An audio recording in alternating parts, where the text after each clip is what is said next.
La pensée des ruines, c'est une façon de penser aux autres et de penser à soi. Tant qu'il n'y a pas de réflexion sur le passé, il n'y a pas véritablement d'humanité qui se revendique comme telle. Chateaubriand a dit quelque part que tous les hommes ont un secret attrait pour les ruines.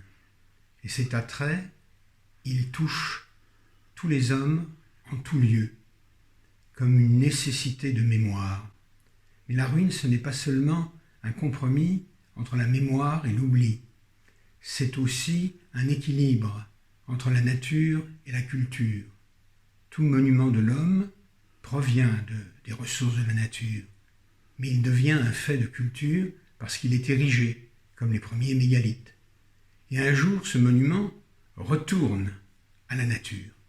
Et donc, cet équilibre, qui varie d'une société à l'autre, c'est aussi une des dimensions des ruines elles-mêmes.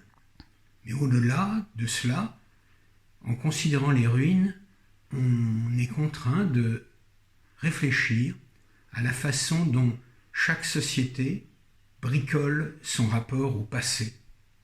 Et ce bricolage, c'est cet difficile équilibre entre les différentes notions de la ruine. Ces notions-là, on les trouve dans des sociétés qui sont en quelque sorte hyper mémorialistes, qui veulent garder trace de tout, chez les Égyptiens ou chez les Mésopotamiens.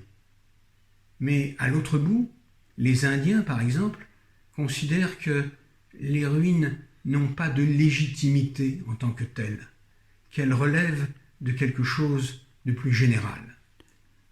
Et ce général, qui fait que chacun peut voir la ruine sous une forme plus ou moins matérielle, traverse les rapports entre les monuments du passé et la poétique. Partout où il y a une conscience des ruines, il y a une poétique des ruines qui est comme une conjuration de cette peur que la ruine provoque en nous. Et le travail auquel je me suis livré dans ce petit livre consiste à explorer ces diverses faces.